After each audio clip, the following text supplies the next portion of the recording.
నమస్కారం కిరణ్ టీవీ భక్తి ప్రేక్షకులకి స్వాగతం. నేను మీ గాయత్రి. ప్రస్తుతం మనతో పాటు సుప్రసిద్ధ జ్యోతిష్య వాస్తు పండితులు బ్రహ్మశ్రీ డాక్టర్ నాయకంటి మల్లికార్జున శర్మ గారు.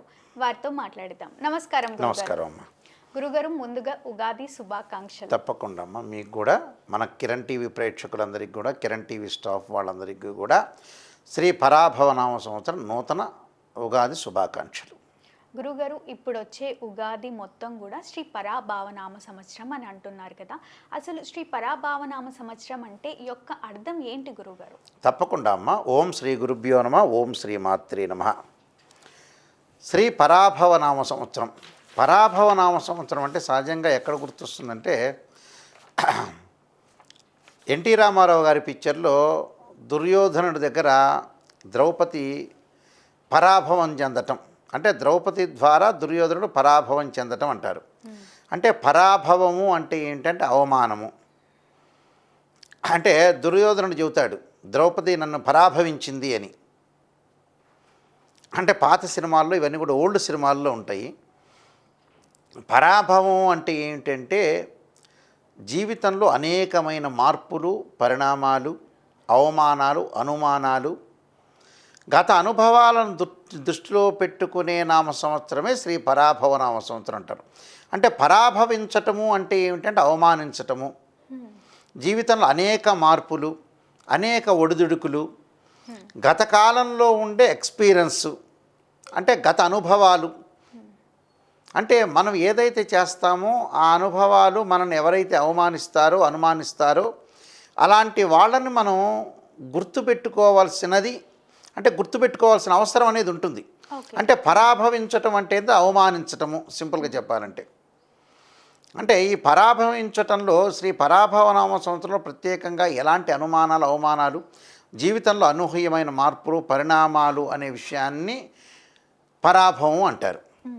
అంటే పరాభవనామ సంవత్సరం యొక్క అర్థమే అది. అంటే అనేక మార్పులు చోటు చేసుకుంటాయి లైఫ్లో, అనేక అవమానాలు, గతంలో ఉండే ఎక్స్పీరియన్స్, అనుభవము.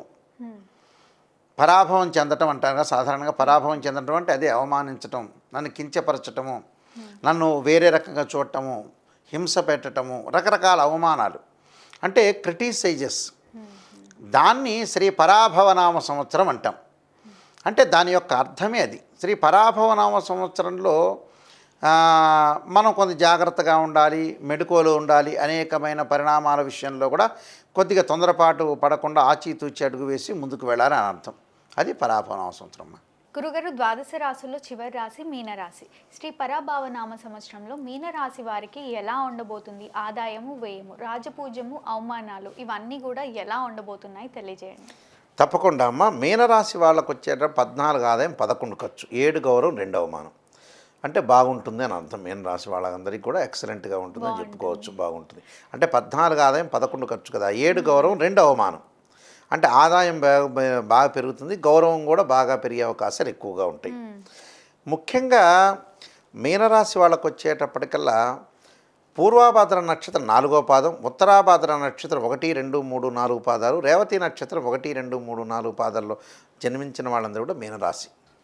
సహజంగా మీనరాశి యొక్క తత్వం ఏంటంటే విజయాన్ని సాధించాలనేది ఎక్కువగా తపనతో ఉండి జీవించేవాళ్ళు, కష్టపడేవాళ్ళు, లైఫ్ని ఎలా లీడ్ చేయాలి, ఎక్కడ మిస్టేక్స్ని సవరణ చేసుకోవాలి, ఒక జ్ఞాన సంపన్నులు మీనరాశి వాళ్ళు ఎక్కువ మంది ఉంటారు. అంటే మెజారిటీ ఆఫ్ ద పీపుల్లో ఒక 10 మందిని శాంపిల్ తీసుకుంటే 6-7 ఉంటారు. అంటే టోటల్గా క్లారిటీ ఉంటుంది. అంటే ఏది మాట్లాడినా ఓపెన్గా ఉంటుంది, ఓపెన్గా మాట్లాడే అవకాశాలు ఎక్కువ ఉంటాయి, క్లారిటీగా ఉంటారు, ఏది దాచుకోరు, ఓపెన్ హార్ట్గా ఉంటారు, అన్ని విషయాల్లో ముందంజలో ఉండే అవకాశాలు ఎక్కువగా ఉంటారు మీనరాశి వాళ్ళకు.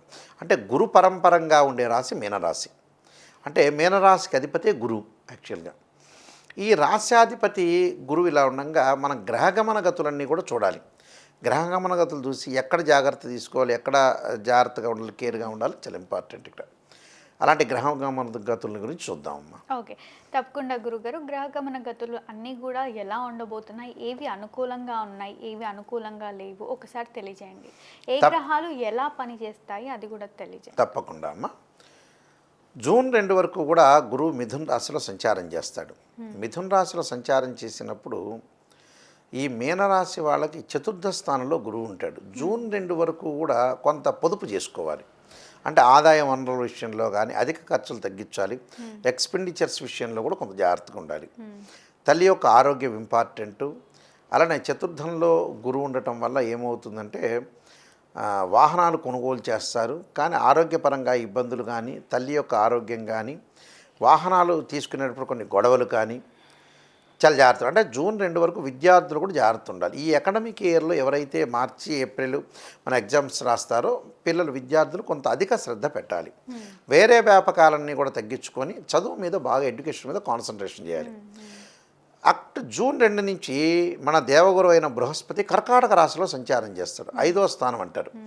అంటే మీనరాశి వాళ్ళకి రాస్యాధిపతితో పాటు దశమాధిపతి అయిన గురువు పంచమ స్థానంలోకి జూన్ 2 తర్వాత వస్తాడు. జూన్ 2 నుంచి అంటే జూన్ 2 వరకు జాగ్రత్త ఉండాలి. జూన్ 2 తారీఖు నైట్ నుంచి బాగుంటాడు, పగుల నుంచి.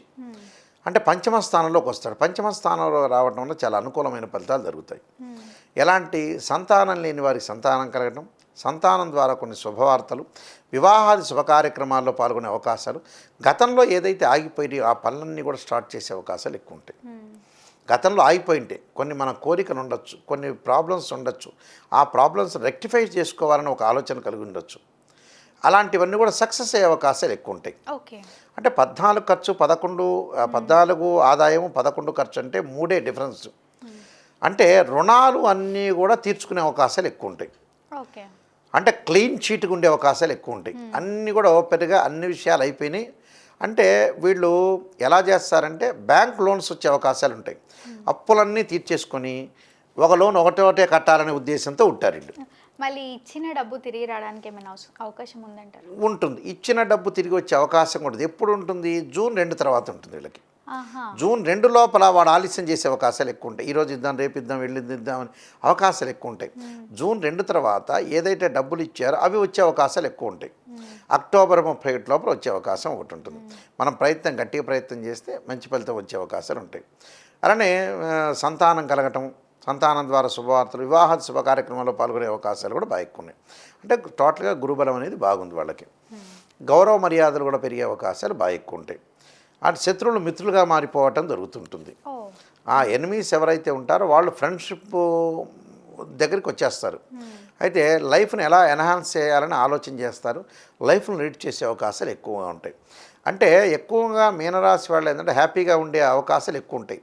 వాళ్ళ యొక్క మనస్తత్వమే ఏంటంటే ఎన్ని కోట్లు అప్పు చేసినా, ఎంత అప్పు చేసినా, ఏం చేసినా హ్యాపీగా ఉండాలనే ఆలోచనలు కలిగిన వాళ్ళు మీనరాశి వాళ్ళు. 100 కోట్ల అప్పు చేసినా పర్వాలేదులే, హ్యాపీగా ఉందాం అనే పాయింట్ ఆలోచన చేసి హ్యాపీగా ఉందాం అనే పాయింట్ అనేది తెలుసుకుంటారు. అయితే ఈ రాశి వారికి గురుబలం అనేది బాగుంది. అయితే శని యొక్క బలాన్ని మనం చూసుకునేటట్టయితే ఈ జూలై 25 వరకు కూడా శని జన్మంలో ఉంటాడు. కొద్దిగా ఆరోగ్యపరంగా కేర్ తీసుకోవాలి, నెగ్లెక్ట్ చేయకూడదు. శని బాగలేకపోతే ఏంటంటే వాహనాల మీద వెళ్ళేటప్పుడు కానీ, ఎవరితోనో మాట్లాడేటప్పుడు కానీ తొందరపడి నమ్మకూడదు. తొందరపడి ఏది నమ్మకూడదు. అంటే తన నీడని తను నమ్మకూడదు అనే పాయింట్ ఉంటుంది. ఇప్పుడు తన క్యారెక్టర్ ముందుకు వెళ్తుంటే తన క్యారెక్టర్ని కూడా అంటే అంత బయట మోసాలు చేసేవాళ్ళు ఎక్కువ మంది ఉంటారు కదా, వాళ్ళని ఎవరిని తొందరగా నమ్మకూడదు అని అర్థం. నమ్మకుండా ఉండటం చాలా మంచిది. ఆరోగ్యపరంగా ఇబ్బందులు కలగకుండా చూసుకోవాలి. జూన్ 2 వరకు హాస్పిటలైజేషన్కి డబ్బులు ఖర్చు అయ్యే అవకాశాలు ఉంటాయి. జూన్ 2 తర్వాత ఆరోగ్యపరంగా ఇబ్బందులు ఉండవు, తగ్గుతుంది. జూలై 25 నుంచి శని వక్రగతిలో పొందటం వల్ల కొంత ఆరోగ్యం అనేది మెరుగవుతుంది. అయితే రాహు యొక్క బలాన్ని చూసుకునేటట్టయితే మీనరాశి వాళ్ళకి విదేశాలకు వెళ్ళే అవకాశాలు ఎక్కువ ఉంటాయి. అంటే విదేశాలకి ఎప్పుడు వెళ్తారు? డిసెంబర్ 8 తర్వాత విదేశాలకు వెళ్తారు. ఫారిన్ కంట్రీస్కి వెళ్ళటం, అబ్రాడ్ వెళ్ళటం, అధిక లాభం కలగటం ఒకటి, గృహ ఉపకరణ వస్తువులు, బంగారం షాపులో బంగారం కొనటం ఒకటి, నగలు కొనటం ఒకటి, అలానే క్లాత్స్ అంటే దుస్తులు కొనే అవకాశాలు, అలాగే ఎలక్ట్రానిక్ గూడ్స్ వాళ్ళకి కానీ, ఎలక్ట్రికల్ సంబంధించిన వాళ్ళకి, రియల్ ఎస్టేట్ వాళ్ళకి కానీ, మెడికల్ వాళ్ళకి కానీ వీళ్ళందరికీ చాలా అనుకూలంగా ఉంటుంది, బాగుంటుంది. అలా రాహు వల్ల విదేశాలకు వెళ్ళే అవకాశాలు డిసెంబర్ 7 తర్వాత ఉన్నాయి. అంటే విదేశాలకు వెళ్ళటమే కాదు, కొన్ని ప్రత్యేకమైన వస్తువులు కూడా వాళ్ళు కొనుగోలు చేసే అవకాశాలు ఎక్కువ ఉంటాయి. అంటే ఇంటిలో అలంకరణ చేసుకునే వస్తువులు కూడా ఎక్కువగా బాధ్యతలు పెరిగే అవకాశాలు ఉంటాయి ఈ సంవత్సరం. అంటే కొన్ని బాధ్యతలు వీళ్ళ మీద పడే అవకాశాలు ఉంటాయి, బాధ్యతలు పెరిగే అవకాశాలు బాగా ఎక్కువ ఉంటాయి. అలాగే కేతువు యొక్క బలాన్ని మనం చూసుకునేటట్టయితే డిసెంబర్ 7 వరకు కూడా కేతువు సింహరాశిలో ఉండటం వల్ల, కేతువు యొక్క బలం వల్ల పిత్రార్జితము కలిసి రావటం, కొన్ని కార్యక్రమాలు ప్రత్యేకంగా చేపట్టే అవకాశాలు, దాన ధర్మాలు, యజ్ఞయాగాది క్రతువుల్లో పాల్గొనటం ఒకటి, అలానే అబ్రాడ్ వెళ్ళే అవకాశాలు ఉండటం ఒకటి, దూర ప్రయాణాలు, తీర్థయాత్రలు, పుణ్యక్షేత్రాలు తిరిగే అవకాశాలు ఎక్కువగా ఉంటాయి కేతువులో. అంటే మోక్ష మార్గం లభించే అవకాశాలు ఎక్కువ ఉంటాయి. మోక్షం అంటే ఏంటంటే చనిపోవటం అని కాదు. మోక్షం అంటే ఏంటంటే కొన్ని ప్రత్యేకమైన పరిస్థితులు, దేవాలయాలకు వెళ్ళడం అలాంటివి జరిగే అవకాశాలు ఎక్కువ ఉంటాయి. అందువల్ల దేవాలయాలు జరగటం ఒకటి, అంటే కర్మ ఫలితాన్ని తొలగించుకునే అవకాశాలు ఎక్కువగా ఉంటాయి ఈ సంవత్సరం అంతా కూడా. తీర్థయాత్రలు, పుణ్యక్షేత్రాలకి ఆధ్యాత్మిక వ్యక్తులతో ఎక్కువగా కలవటం ఒకటి, రేరుగా ఉండే వ్యక్తుల్ని కలవటం ఒకటి, అలాంటి వ్యక్తుల్ని కలిసే అవకాశాలు, నిష్ణాతులైన వ్యక్తులతోటి కలిసే అవకాశాలు కూడా ఎక్కువగా ఉంటాయి మీన రాశి వాళ్ళకి. అయితే ఇక శుక్రబలాన్ని మనం చూసుకునేటట్టయితే వివాహ శుభ కార్యక్రమాలు బాగుంటాయి, చేసుకుంటారు. కొన్ని లావాదేవీల విక్రయాలతోటి కొన్ని చిన్న చిన్న డిస్ప్యూట్స్ వస్తుంటాయి. అంటే క్రయ విక్రయాలంటే మనం ఏదన్నా ఒక వస్తువు ఇచ్చాం, ఆ వస్తువు మళ్ళీ వాళ్ళు రిటర్న్ ఇవ్వకపోతే గొడవలు జరుగుతుంటాయి. అంటే బంధుమిత్రులతో విరోధ భావాలు, ఈర్ష్యాద్వేషాలు ఎక్కువ వస్తాయి వీళ్ళకి ఈ సంవత్సరం. అంటే బంధుమిత్రులతోటి కొంత జాగ్రత్తగా ఉండాలి, ఎంతవరకు మాట్లాడాలి అంతవరకే మాట్లాడాలి, ఆ సమస్యను అక్కడే ముగించుకోవాలి. అంటే అన్నదమ్ములు అనుకోవచ్చు, కజిన్స్ అనుకోవచ్చు, బంధువులు అనుకోవచ్చు, మిత్రులు అనుకోవచ్చు, ఉద్యోగపరంగా ఉండే విషయాలు, వ్యాపార భాగస్వామ్య వ్యక్తులతో కూడా లావాదేవీలతో విషయంలో కూడా అంతవరకు మాట్లాడి ముందుకెళ్ళాలి. లేకపోతే ఇబ్బందికరమైన వాతావరణం వచ్చే అవకాశాలు ఉంటాయి. అంటే చాలా జాగ్రత్తగా ముందుకెళ్ళటం అనేది చాలా ఇంపార్టెంట్. అంటే ఇవన్నీ కూడా ప్రికాషన్స్ తీసుకోవాలి.